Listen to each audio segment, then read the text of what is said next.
Hello friends. अपन प्रमुख अवधारणाओं में न्याय की अवधारणा पढ़ रहे थे, जिसमें अपन ने पाश्चात्य विचारकों के अनुसार प्राचीन काल, मध्यकाल और आधुनिक काल के प्रमुख अवधारणाएं न्याय से संबंधित विचारकों ने जो दी थी वो पढ़ी। अब जो अपना अगला टॉपिक आता है वो आता है न्याय के प्रमुख प्रकार। सबसे पहला जो अपना प्रकार है न्याय का वो है नैतिक न्याय। नैतिक न्याय का तात्पर्य क्या है? नैतिक न्याय से तात्पर्य है कि कुछ ऐसे अपरिवर्तनीय अप्रतिम नियम हैं जिनका पालन करना नैतिक न्याय कहलाता है। जैसे कि प्रभुत्व काल से लेकर आज तक वर्तमान काल तक अहिंसा, करुणा, सत्य, दया आदि ये कुछ इस प्रकार के नियम अपन कह सकते हैं, इनका पालन करना नैतिक न्याय है। यानी कि कहने का मतलब नैतिकता का पालन करना नैतिक न्याय है। दूसरा जो प्रकार आएगा न्याय का अपना वो आएगा कानूनी न्याय। ये जो कानून द्वारा बने गए नियम है, कानूनी व्यवस्था है, उसको कानूनी न्याय कहा जाता है।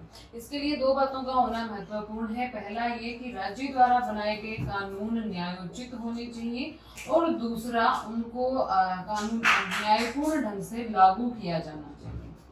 यानी कि तो सबसे पहला तो ऐसा निर्माण करे, जो शासन व्यवस्था है, राज्य है, सरकार है, इस प्रकार के कानूनों का निर्माण करे जो कि न्यायोचित हो, और दूसरा उनको न्यायपूर्ण ढंग से लागू किया जाए, मतलब कि प्रत्येक व्यक्ति पर वो समान रूप से लागू हो, और कोई उनका उल्लंघन करे तो फिर बाद में उनको एक दंड का प्रावधान हो, जो कि औचित्यपूर्ण दंड का प्रावधान हो। तो ये हो गया अपना कानूनी न्याय, यानी कि कानून का पालन करना, कानूनी व्यवस्था, वो कानूनी न्याय है। फिर न्याय का अगला जो प्रकार आता है अपना वो आता है राजनीतिक न्याय। राजनीतिक न्याय क्या है? राजनीतिक न्याय है ये केवल, सबसे पहली बात तो ये है कि ये प्रजातांत्रिक शासन प्रणालियों में ही पाया जाता है। राजनीतिक न्याय जहाँ लोकतंत्रात्मक शासन प्रणाली है, प्रजातांत्रिक शासन प्रणाली है, वही राजनीतिक न्याय पाया जाता है। जैसा कि नाम से स्पष्ट है, राजनीतिक न्याय का मतलब है राजनीति में भागीदारी। जैसे अपन बात कर सकते हैं मतदान, व्यस्त मतदान की व्यवस्था है, मताधिकार, मतदान की जगह अपन मताधिकार ज्यादा सही शब्द रहेगा, मताधिकार हो गया, अभिव्यक्ति की स्वतंत्रता हो गई, अभी और वो अवसरों की, सार्वजनिक अवसर प्राप्त, सार्वजनिक और पद प्राप्त करने के लिए जो अवसर हैं उनकी, और राजनीतिक पद प्राप्त करने की करने का अधिकार, ये सब राजनीतिक न्याय के अंतर्गत आएंगे। फिर उसके बाद में अगला जो अपना प्रकार आएगा वो आएगा सामाजिक न्याय। सामाजिक न्याय से तात्पर्य, इसको जॉन रॉल्स ने सबसे अधिक महत्वपूर्ण माना है। सामाजिक न्याय को स्वतंत्रता और समानता को उन्होंने आवश्यक माना है। सामाजिक न्याय का मतलब है समाज के अंदर समता मूलक समाज की स्थापना, या फिर कहें कि सब शोषण रहित समाज।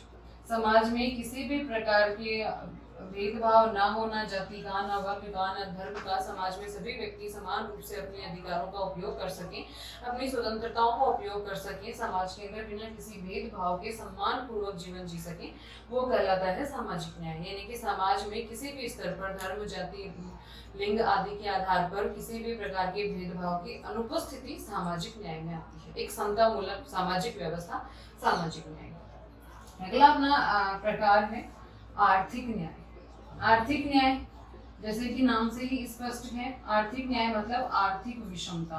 आर्थिक समानता को पूरी तरह लागू नहीं किया जा सकता, लेकिन आर्थिक विषमता को कम करना या समाप्त करने का प्रयास, यानी कि अमीर और गरीब की खाई को जितना अधिक हो सके उतना कम किया जाना आर्थिक न्याय कहलाता है।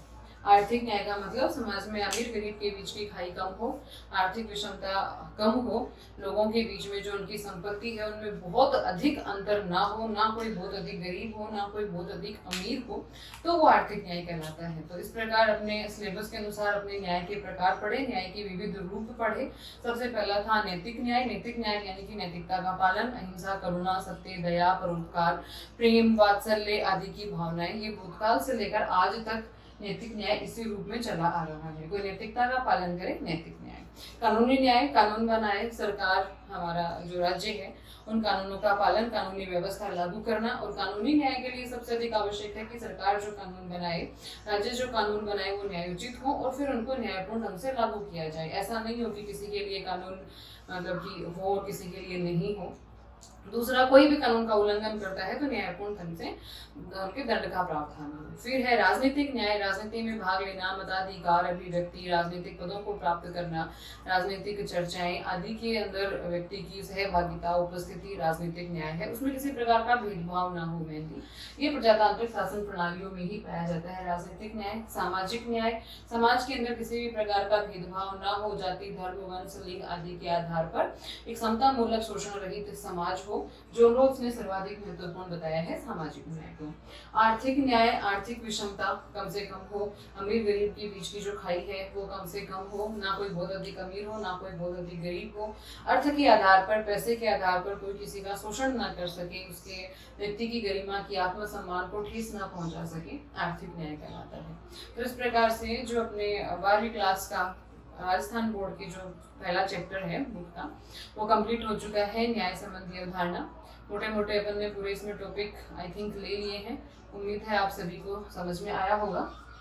फिर भी आपके सुझाव आमंत्रित हैं। धन्यवाद।